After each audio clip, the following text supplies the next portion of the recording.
I've said it before and I'll say it again. I don't vibe with audiobooks, so you know these have to be good for me to actually like them.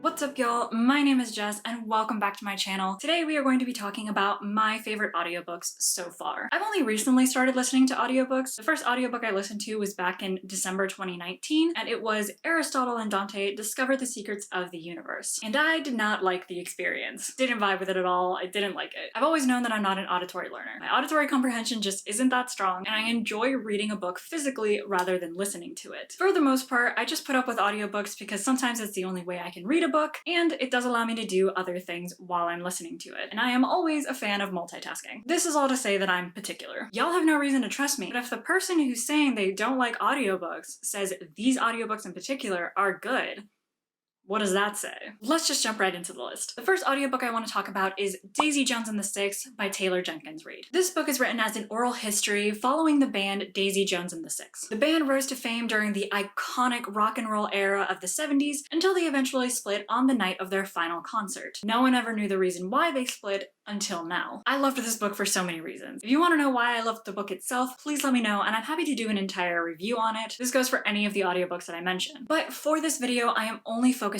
on why I loved this book in this specific medium. As I mentioned, Daisy Jones and the Six is written as an oral history. We have a narrator who is interviewing the members of the band and other people who were involved in the history. The format and the premise of the book already lends itself to an audio medium, but what really does it for me is that this audiobook has a full cast. Every single character in the book has their own narrator. If we had only had one narrator in this audiobook just slightly changing their voice for each character, I wouldn't have liked it as much. It just wouldn't have worked for me, especially when we have upwards of 10 different characters. One narrator just changing their voice for each character for 10 different characters just would have been a little bit hard for me to follow. And I thought all of the voices were so well suited to their characters, especially the narrator for Daisy Jones herself. The voice actor for her character perfectly matches the image of Daisy Jones on the cover, in my opinion. She has a very smoky quality to her voice, a little bit of a rasp that I just loved. Honestly, this audiobook was the one that sold me on audiobooks. This was the first one that I genuinely enjoyed and I had such a great experience listening to. Daisy Jones and the Six is the only reason that I kept listening to audiobooks. Next up, we have Sadie by Courtney Summers. This book follows two perspectives. We have a young girl named Sadie whose younger sister was murdered. The following police investigation came up empty, so Sadie sets out to follow what little clues she has to try to figure out who murdered her sister and bring them to justice. Our other perspective is Wes McCrae, a radio personality who hears about Sadie's story and decides to start a podcast where he attempts to track her down and figure out where Sadie went. If an audiobook has a full cast, I'm all for it. 100%, I don't even care what the book is about. That's a bit of an exaggeration. I do care what the book is about, but I just love full casts. Again, this story just lends itself to an audio medium. When it comes to stories that involve podcasts or radio shows, I just feel like audiobooks can create such an immersive experience for the reader. I was totally sucked into this world. I literally laid in bed and just listened to this audiobook while staring at the ceiling. And that's not normal for me. I'm a huge multitasker. I need visual stimulation even while I'm listening to audiobooks. But something about Sadie sucked me in. I didn't need anything but this story. Next up, we have Clap When You Land by Elizabeth Acevedo, which is also a dual perspective book. In this book, you follow two teen girls, Yahaira, who lives in New York City, and Camino, who lives in the Dominican Republic. Unbeknownst to them, the girls are half-sisters. Their father, on one of his annual trips to the Dominican Republic, dies in a plane crash. From there, the girls have to grapple with their grief while simultaneously unearthing all of the secrets that their father kept from the both of them. I've read a few Elizabeth Acevedo books so far, and all of them have been through audiobooks. Her books are in verse, and I personally struggle reading books in verse. It just doesn't hold my attention as much as a normal novel does, which sucks because I think it takes a lot of skill to write a book in verse, considering you have to pick and choose every single word so carefully. Audiobooks are a great way for me to consume books in verse. Clap When You Land is my favorite, but I would personally recommend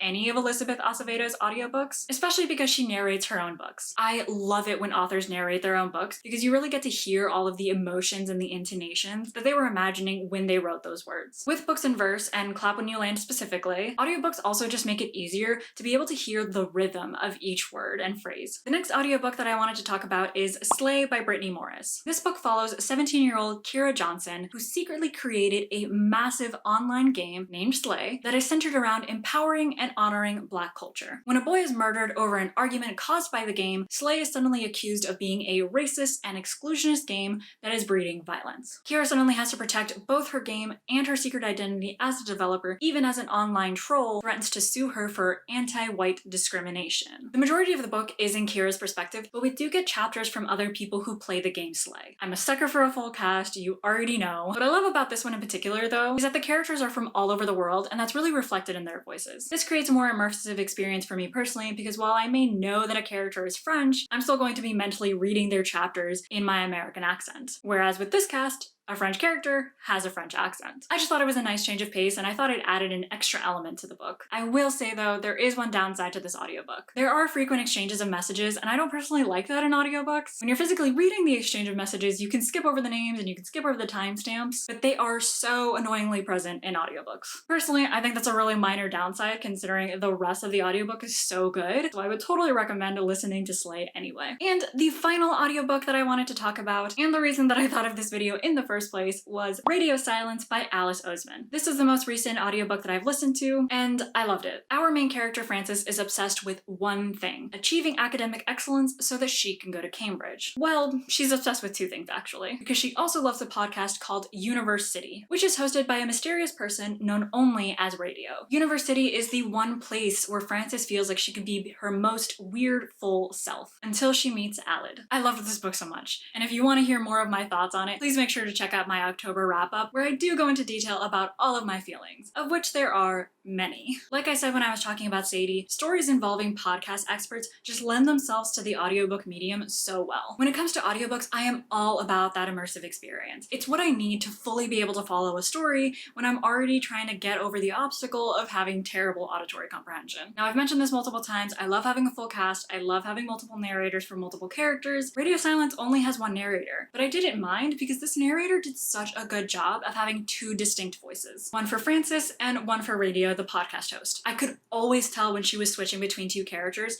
and this is key for me when listening to an audiobook with only one narrator. It really helps me follow the story and comprehend what's happening so much more. I also felt like the voice she did for Radio was spot on. What impressed me the most though was the sheer emotion that the narrator conveyed. Of all of the audiobooks that I have listened to, this one conveyed emotion better than any other. You could hear the trembles in a character's voice, you could hear the panic, you could hear the joy. You heard everything. There was one scene in particular that was heartbreaking, and the narrator's voice shook and got weak. Her voice broke the way that it would if you were trying not to cry. You could hear every ounce of emotion, you could hear every single tear in her voice, and it made me 100 times more emotionally invested in what was happening. I almost cried with her, and I don't think I would have had the same reaction if I was just physically reading it rather than listening to it. If an audiobook can elicit emotion out of me, honestly, I love it, no matter what. However, there was one minor issue for me. Like Sadie, there is a lot of exchange of messages. This confused me a lot at first. It took me a second to realize what exactly was happening, because I seriously thought I was glitching. I didn't realize she was just saying the name of the person who sent the message before each one. It was a confusing time for me.